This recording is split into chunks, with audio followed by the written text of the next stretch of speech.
사람과 인사 나눌 때 베드로전서 1장 25절 말씀 가지고 주의 말씀은 영원합니다 이렇게 인사하겠습니다.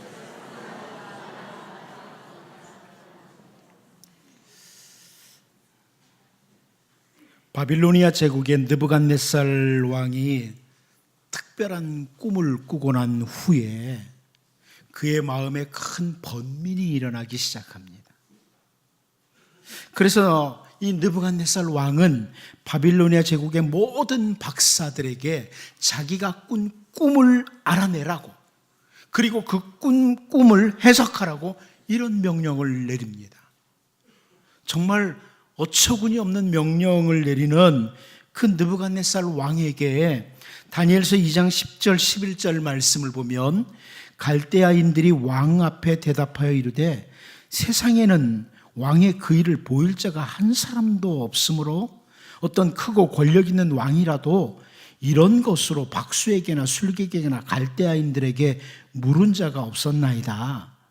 왕께서 물으신 것은 어려운 일이라. 육체와 함께 살지 아니하는 신들 외에는 왕 앞에 그것을 보일 자가 없나이다 한지라 이렇게 말씀하고 있습니다.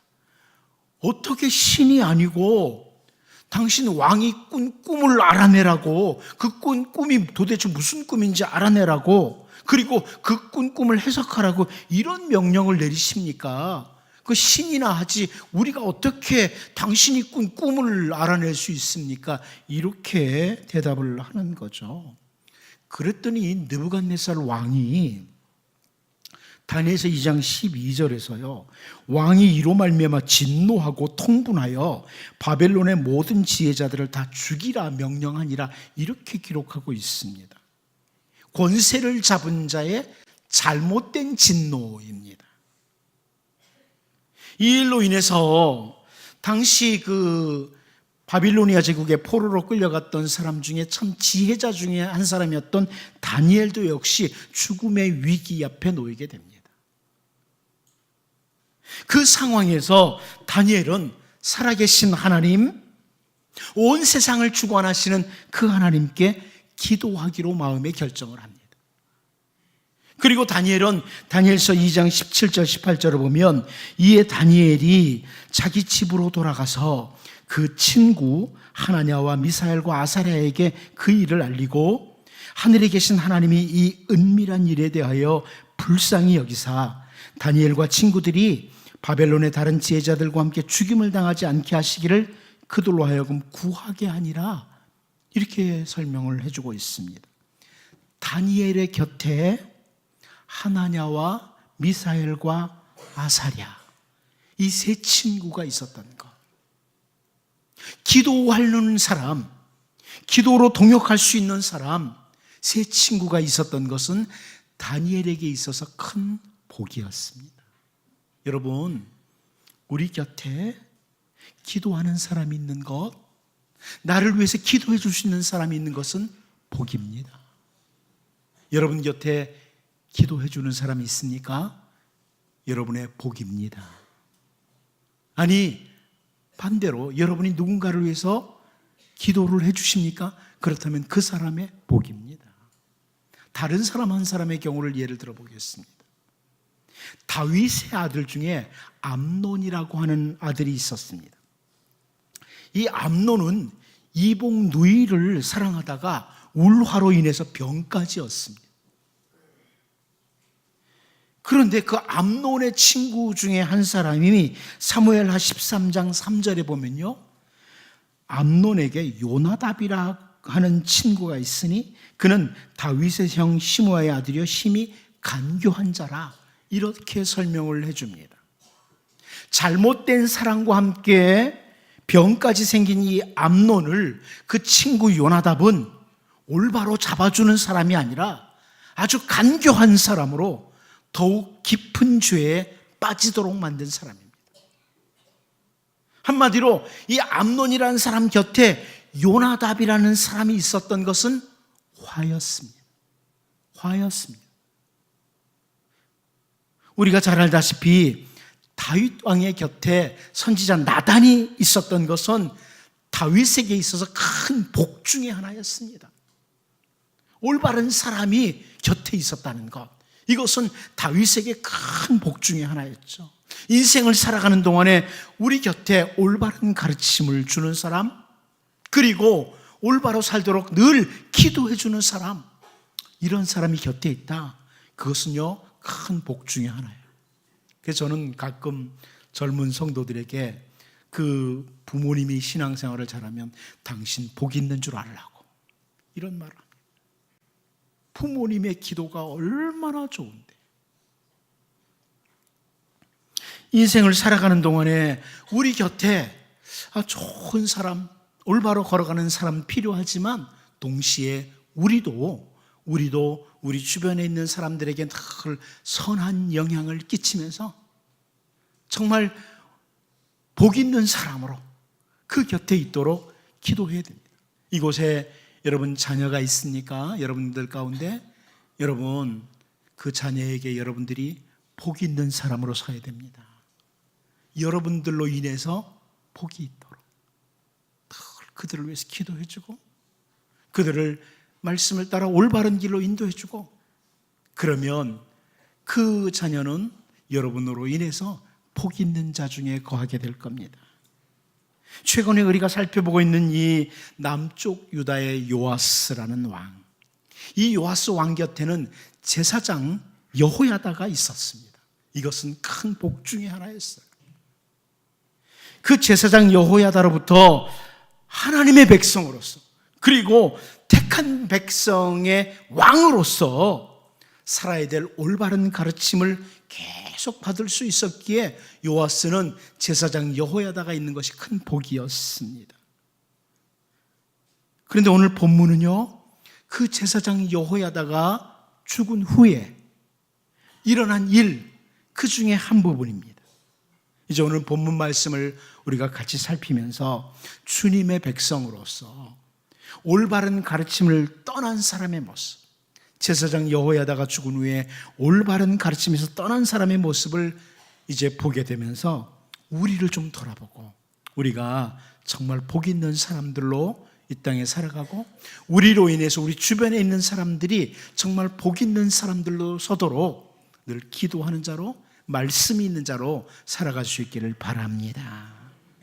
저는 먼저 첫 번째로 가까이 있는 죄의 유혹이라는 것을 좀 보기를 원합니다. 우리의 가까이에 죄의 유혹이 있다, 이 부분입니다. 먼저 본문 17절 같이 한번 읽어보도록 합니다. 오늘 본문 17절을 같이 한번 읽어봅니다. 시작. 그때 아람 왕 하사엘이 올라와서 가드를 쳐서 점령하고 예루살렘을 향하여 올라오고자 하므로. 여러분, 이 17절을 현대어 성경으로 보면 이렇게 번역했습니다. 성전 수리가 끝났을 때 아람 왕 하사엘은 가드 성읍을 침략하여 정복하고 나서 예루살렘을 공격할 준비를 하였다, 이렇게 번역을 해 주었습니다. 그러니까 열왕기 기자는 성전에 파손된 부분을 수리하는 일이 마쳐질 무렵에 아람의 하사엘이 공격할 준비를 했다, 이렇게 기록을 하고 있는데요, 이 역대기, 역대하를 통해서 보면 그 사이에 제사장 여호야다의 죽음과 관련된 이야기를 역대기 기자는 기록해 주고 있습니다. 몇 가지 기록이 있는데요, 먼저 역대하 24장 17절 18절 말씀을 보면 여호야다가 죽은 후에 유다 방백들이 와서 왕에게 절하매 왕이 그들의 말을 듣고 그의 조상들의 하나님 여호와의 전을 버리고 아세라 목상과 우상을 섬겼으므로 그 죄로 말미암아 진노가 유다와 예루살렘에 임하니라, 이런 설명이 나옵니다. 올바른 가르침을 늘 주었던 제사장 여호야다가 죽은 후에 요아스 왕 곁에 늘 있었던 신복들이죠. 그 신복들 중에 요아스 왕에게 와가지고 죄의 길로 유혹하는 자들이 나타났다는 겁니다. 그 늘 있었던 아세라 목상에 가서 절하라, 우상 숭배의 길로 유혹을 했다는 거죠. 그동안 말씀을 따라 올바른 가르침을 주었던 여호야다가 있을 때 그들이 죄의 길로 유혹을 못했습니다. 그런데 제사장 여호야다가 죽은 후에 요아스는 그 사람들의 말을 듣고 아세라 목상과 우상 섬기는 이런 죄에 빠지고 말아요. 그리고 그 죄의 유혹에 빠진 요아스를 향해서 제사장 여호야다의 아들이었던 스가랴가, 이 스가랴가 경고를 합니다. 그러면 안 된다고. 우리 아버지가 가르쳤던 대로 하나님을 섬기라고, 그 우상에게 절하면, 우상을 섬기면 안 된다 경고를 합니다. 그랬더니 어떤 일이 벌어졌냐면 역대하 24장 21절에요. 무리가 함께 꾀하고 왕의 명령을 따라 그를 여호와의 전 뜰 안에서 돌로 쳐 죽였더라. 올바른 소리를 하는 선지자 스가랴를 죽이는 겁니다. 새번역 성경이 이렇게 번역했어요. 그러나 사람들은 그를 없앨 음모를 꾸몄고 드디어 왕의 명령에 따라 주님의 성전뜰에서 그를 돌로 쳐 죽였어요. 이게 무슨 말이에요? 요아스 왕 곁엔 늘 올바른 길에서 떠나도록 하는 유혹이 있었다는 거예요. 유혹을 할 만한 그런 것들이 있었다는 겁니다. 우리 가까이에 우리를 유혹하는 것들이 참 많습니다. 이 본문에 나오는 요아스뿐만이 아니라 우리가 인생을 살아가는 동안에요, 내가 올바른 주님의 백성으로 똑바로 걸어가지 못하도록, 올바른 삶의 길에서 벗어나도록 유혹하는 사람들, 유혹하는 일들이 참 많다는 겁니다. 여러분, 이거 놓치면 안 됩니다. 우리를 유혹하는 것들이 너무나 많아요. 그것이 사람이 될 수도 있고 어떤 사물이 될 수도 있고요, 사상이 될 수도 있고. 예수님께서 우리들에게 기도를 가르쳐 주셨어요. 기도를 가르쳐 주시면서 가르쳐 주셨던 내용 중에 하나가 뭐냐면 마태복음 6장 13절에 이렇게 말씀합니다. 우리를 시험에 들게 하지 마시옵고 다만 악에서 구하시옵소서. 우리를 시험에 들게 하지 마시옵고 우리를 유혹에 빠지지 말게 하시옵고, 이런 의미입니다. 우리를 유혹에 빠지지 않게 해달라, 이런 기도를 하라는 겁니다.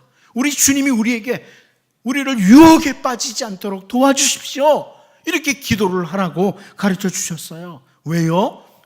우리 인생을 사는 동안에 우리 주변에 얼마나, 우리 가까이에 죄의 길로 유혹하는 것들이 얼마나 많은지. 여러분, 누구도 예외가 없습니다. 누구도 예외가 없이 죄의 유혹은 우리의 가까이 있습니다. 그래서 주님이 이렇게 가르쳐 주신 거예요. 여러분, 가끔 듣잖아요. 어느 목사님이 죄의 유혹에 넘어졌다고, 어떤 장로님이 죄의 유혹에 넘어졌다고. 우리 듣잖아요. 누구도 예외가 없어요. 그래서 우리는 우리 주님이 가르쳐 주신 것처럼 유혹에 빠지지 않도록 하나님 도와달라고 기도를 드리라는 거예요. 유혹이 가까이에서 늘 찾아오지만 그 유혹을 이길 수 있도록, 넉넉히 유혹들을 이기며 살도록 하나님께 기도해야 된다. 이것이 주님이 가르쳐 주신 기도의 한 부분이에요.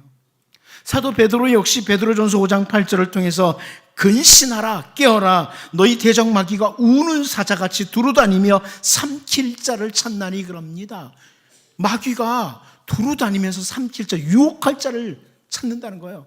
이 사람 한번 유혹해 볼까?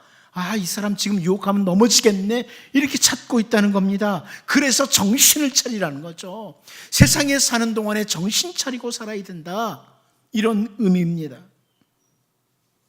오늘 본문에 성전 수리를 마칠 무렵에 아람의 그 하사엘이 공격하게 된 배경에는 제사장 여호야다가 죽은 후에 요아스 왕의 가까이 있었던 그 신복들을 통해서 죄의 유혹이 찾아왔고, 죄의 유혹으로 말미암아 넘어진 그 요아스 왕과 유다 백성들에게 하나님의 진노가 찾아왔다, 이런 의미입니다. 여러분, 하나님의 백성은 언제나 이 시선을 주님께 두는 것, 주님의 말씀에 두는 것이 참 중요합니다. 주님께 시선을 두고 하나님의 말씀을 단단히 붙잡고 걸어가야 된다. 언제든지 죄의 유혹이 우리에게 찾아온다, 이것을 기억해야 된다. 그래서 우리 주님이 가르쳐 주신 기도처럼 하나님, 죄의 유혹에서 빠지지 않도록 도와주시라고 날마다 기도드리고, 주님의 말씀을 단단히 붙잡고 걸어가도록 우리 자신을 돌아보면서 죄의 유혹을 이길 수 있는 신실한 주의 백성들, 그리고 여러분의 가정이 될 수 있기를 바랍니다. 두 번째로 우리는 본문을 통해 사람의 매와 인생의 채찍이라는 것을 살펴볼 필요가 있다고 봅니다. 오늘 본문 17절, 18절을 같이 한번 읽어보도록 하겠습니다. 같이 봅니다. 시작. 그때 아람 왕 하사엘이 올라와서 가드를 쳐서 점령하고 예루살렘을 향하여 올라오고자 하므로 유다의 왕 요아스가 그의 조상들 유다 왕 여호사밧과 여호람과 아하시아가 구별하여 드린 모든 성물과 자기가 구별하여 드린 성물과 여호와의 성전 곳간과 왕궁에 있는 금을 다 가져다가 아람 왕 하사엘에게 보냈더니 하사엘이 예루살렘에서 떠나갔더라. 올바른 가르침을 놓치고 죄의 길로 걸어갔던 요아스에게 징계하시는 매로 찾아온 인물이 아람의 하사엘입니다. 죄의 길로 걸어가다가 뭔가 이렇게 나를 징계하는, 훈련하는 어떤 매가 찾아오면 먼저 하나님 앞에 우리의 죄를 뉘우치고 돌아서는 것이 가장 복된 길이죠. 여러분, 내가 잘못된 길로 걸어가다가 하나님이 회초리를 가지고 탁 한 대 때리시면 하나님 잘못했습니다. 이게 복입니다. 그게 정말 복 있는 길이죠. 그런데 요아스는 그 아람 왕 하사엘이 딱 채찍으로 찾아오니까 하나님께 자기들의 선조들이 드린 것과 자기가 드린 성물, 그리고 성전의 금을 가지고 문제를 해결하려고, 이 많은 재물을 하사엘에게 주면 되겠지 뭐, 이렇게 하는 거죠. 이 요아스가 취한 방법이 성공한 것 같이 보입니다. 성물과 금을 받은 후에 아람의 하사엘이 예루살렘에서 떠나갔더라 그럽니다. 그런데 역대기 기자는 이 부분에 대해서 하나님의 시각으로 다시 정리를 해주죠. 역대하 24장 24절입니다. 아람 군대가 적은 무리로 왔으나 여호와께서 심히 큰 군대를 그들의 손에 넘기셨으니 이는 유다 사람들이 그들의 조상들의 하나님 여호와를 버렸습니다. 이와 같이 아람 사람들이 요아스를 징벌하였더라 그럽니다. 올바른 가르침에서 떠난 요아스의 죄로 인해서 이 아람 군대가 적은 무리가 왔다는 거예요. 뭐 군대가 큰 군대가 아니고 작은 군대가 왔는데 큰 타격을 입었다는 겁니다. 작은 군대가 왔는데 큰 타격을 입었다. 성물과 금을 줌으로 모든 징벌에서 벗어난 것처럼 보이기도 해요. 하지만 오늘 본문 20절, 21절을 보면요, 요아스의 신복들이 일어나 반역하여 실라로 내려가는 길가의 밀로궁에서 그를 죽였고, 그를 쳐서 죽인 신복은 시므아의 아들 유사갈과 소멜의 아들 여호사밧이었더라. 그는 다윗성에 그의 조상들과 함께 장사되고 그의 아들 아마시아가 그를 대신하여 왕이 되니라. 이렇게 설명해 줍니다. 무슨 말이에요?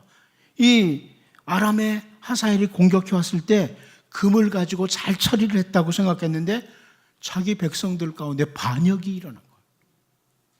그리고 오늘 본문에서처럼 요아스는 그리고 죽습니다. 근데 역대하 24장 25절은 이렇게 설명해 주죠. 요아스가 크게 부상함에 적군이 그를 버리고 간 후에 그의 신하들이 제사장 여호야다의 아들들의 피로 말미암아 반역하여 그를 그의 침상에서 쳐 죽인지라. 다윗성에 장사하였으나 왕들의 묘실에는 장사하지 아니하였더라. 좀 더 자세히 설명을 해줍니다. 왜 죽임을 맞이했느냐? 제사장 여호야다의 아들들의 피로. 올바른 하나님의 백성의 길에서 떠난 요아스에 대한 하나님의 징계입니다. 하나님께서 다윗에게 언약의 말씀을 주시면서 주신 말씀 가운데 사무엘하 7장 14절 15절을 보면요, 나는 그에게 아버지가 되고 그는 내게 아들이 되리니 그가 만일 죄를 범하면 내가 사람의 매와 인생의 채찍으로 징계하려니와 내가 네 앞에서 물러나게 한 사울에게서 내 은총을 빼앗은 것처럼 그에게서 빼앗지는 아니하리라. 이런 말씀이 있습니다. 다윗의 아들들이 혹은 다윗의 후손들이 올바른 가르침에서 떠나서 죄의 유혹에 빠졌을 때 하나님은 사람의 매와 인생의 채찍으로 징계하시겠다. 이미 이렇게 말씀하셨어요. 제사장 여호야다가 곁에 있는 동안에는 올바른 가르침을 따라 올곧게 서 있었던 요아스가 제사장 여호야다가 죽은 후에 올바른 가르침에서 떠나서 죄의 길로 걸어갔는데, 심지어 제사장 여호야다 아들 하나님께서 세우신 선지자까지 죽임으로 결국은 이렇게 사람의 매와 인생의 채찍으로 큰 징계를 당하고 결국 반역이 일어나서 죽임을 당한 거예요. 여러분, 이 요아스가 어떤 사람이에요? 악한 우상 숭배자였던 아달랴가 다윗의 후손들을 다 죽이는 그 상황에서 다윗의 후손 가운데 이 요아스는 특별한 은혜로 구출을 받았고, 그리고 왕의 자리까지 올라간 사람이에요. 한마디로 말하면 이 요아스는 하나님의 특별한 은혜를 받았던 사람입니다. 그런데 다윗의 후손이기에 혹은 하나님의 은혜를 받은 사람이기에 아무렇게나 살아도 되는 것은 아닙니다. 이거 놓치면 안 됩니다. 나는 다윗의 후손이기에 살아있어. 나는 하나님의 은혜를 받고 왕의 자리까지 갔어. 그러니까 대충 살아도 돼. 이게 아니라는 겁니다. 올바른 가르침에서 떠난 요아스에게 사람의 매와 인생의 채찍이 임한 것을 우리가 놓치면 안 됩니다. 여러분, 우리로 한번 돌아볼까요? 우리 어떤 사람들입니까? 우리는 사실 죄로 말미암아 도무지 헤어나올 수 없는 영원한 심판의 대상들이었습니다. 멸망의 대상들이었습니다. 그런데 우리 주 예수 그리스도께서 바로 우리 대신 죄를 짊어지시고 십자가에서 죽으심으로 구원의 놀라운 은혜를 힘입었고, 우리는 하나님의 자녀라고 하나님이 불러주십니다. 그래서 감히 우리가 하나님을 향해 아버지라고 부르잖아요. 아버지라고. 하나님께, 세상을 창조하신 그분을, 온 세상을 다스리시는 그분을 향해서 우리가 아버지라고 부를 수 있는 특별한 은혜를 주셨습니다. 그런데 우리가 그 하나님의 자녀이고 하나님의 특별한 은혜를 받은 자들이기 때문에 올바른 가르침을 떠나서 마음대로 살아도 되느냐? 그렇지 않다는 거예요. 요아스가 은혜를 받았기에, 다윗의 후손이기에, 왕의 자리에 특별히 앉았기에 마음대로 살아도 되느냐? 그게 아니라는 거죠.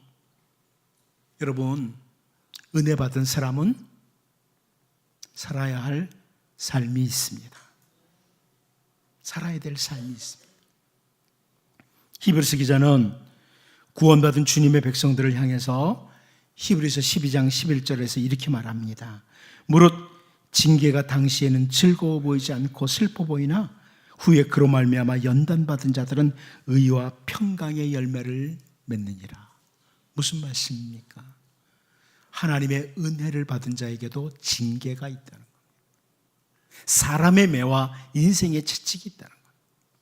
하나님의 은혜가 있는 자 있지만 계속 죄의 길로 달려가면 사람의 매와 인생의 채찍이 있다, 징계가 있다는 거예요.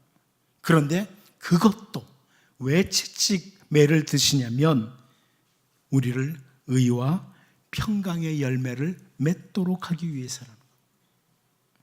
이제 여러분, 올바른 가르침에서 떠난 다윗의 후손이었던 요아스에게 사람의 매와 인생의 채찍이 임한 것을 보면서 주님의 자녀들이요, 특별히 하나님의 은혜로 말미암아 이 자리에 있는 우리 모두가 언제나 올바른 길을 추구하고 의와 평강의 열매를 맺어가는 복 있는 주의 백성으로 살 수 있기를 바랍니다.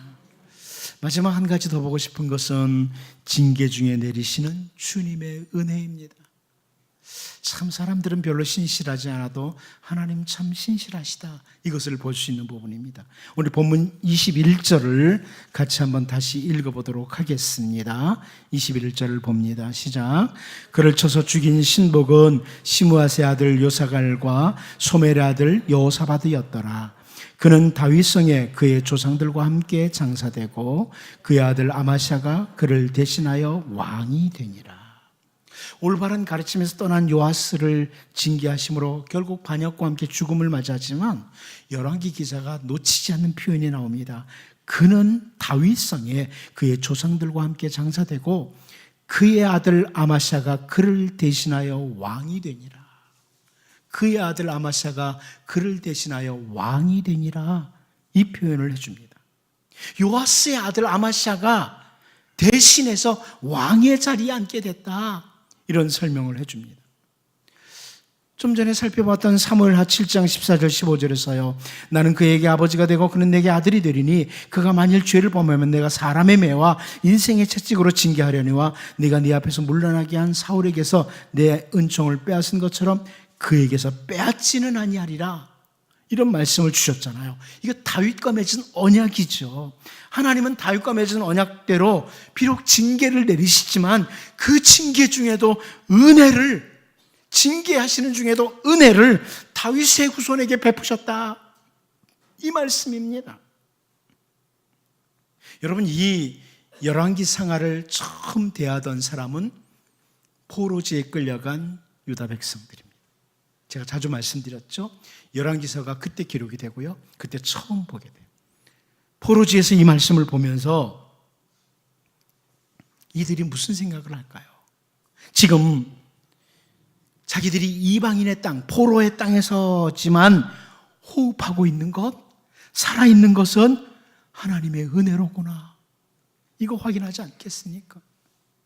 계속해서 우상숭배의 길로 가던 유다 백성들을 하나님이 징계하시는 중에 비록 이방인의 땅이지만 친히 도와주시는 것들을 계속 보았고 그 징계 중에 은혜를 베푸신 하나님, 이것을 확인하게 되는 거예요. 그리고 포로지에 있던 이스라엘 백성들은요, 히브리서 12장 9절 10절에서 또 우리 육신의 아버지가 우리를 징계하여도 공경하였거든 하물며 모든 영의 아버지께 더욱 복종하며 살려 하지 않겠느냐. 그들은 잠시 자기의 뜻대로 우리를 징계하였거니와 오직 하나님은 우리의 유익을 위하여 그의 거룩하심에 참여하게 하시느니라. 이렇게 말씀하신 것처럼 우리가 이 비록 포로지에서나마 호흡이 있는 것, 살아있는 것, 하나님의 은혜를 누리는 것은 하나님의 거룩함에 참여하는 유익을 가져오도록 하기 위함이다. 이걸 확인해야 됐다는 겁니다. 여러분, 오늘 호흡이 있다는 것, 이것은 은혜입니다. 지난날까지 우리는 잘 살지 못한 부분도 참 많아요. 정말 말씀 따라 똑바로 걸어오지 못했던 데도 참 많습니다. 그런데 하나님은 오늘이라는 시간을 주시고 우리에게 은혜를 여전히 주셨습니다. 이날 호흡이 있는 것은 징계 중에도 은혜를 주신 날. 그렇다면 하나님의 거룩함에 참여하는 자가 되어야 되겠다. 이렇게 다짐하고 기도해야 된다는 겁니다. 올바른 가르침에서 떠난 그 요아스의 일을 징계하면서도 여전히 다윗의 후손 요아스의 아들 아마시아가 왕의 자리에 있도록 하시는 것을 보면서 호흡하고 있는 것이 은혜입니다. 이것을 기억하고 하나님 앞에 거룩함에 참여하는 유익을 가져오는 이런 주의 백성이 되도록 기도하고 다짐하고 달려가는 우리 모두가 될 수 있기를 바랍니다. 기도하겠습니다. 하나님 아버지, 우리를 유혹하는 것들이 참 많이 있습니다. 우리를 넘어지게 하려는 것들이 너무나 많습니다. 언제나 시선을 주님께 두게 도와주시고 주님의 말씀을 따라 올바른 가르침을 굳게 붙들도록 우리 주님이 가르쳐 주신 기도처럼 언제나 유혹에서 건져주시도록 기도하는 자로 주의 말씀을 단단히 붙잡고 걸어가는 주의 백성으로 살게 하여 주옵소서. 요아스에게 사람의 매와 인생의 채찍이 임한 걸 보면서 주님의 자녀들인 우리들은 언제나 의와 평강의 열매를 맺어가는 주의 백성으로 살 수 있도록 성령님 도와주시고 오늘 우리가 호흡하고 있는 자체도 하나님의 은혜인 줄 알고 언제나 하나님의 거룩함에 참여하는 유익을 가져오는 주의 백성들 또 주의 백성들의 가정들을 되게 하여 주옵소서. 예수님의 이름으로 기도하옵나이다. 아멘. 우리 찬송가 405장으로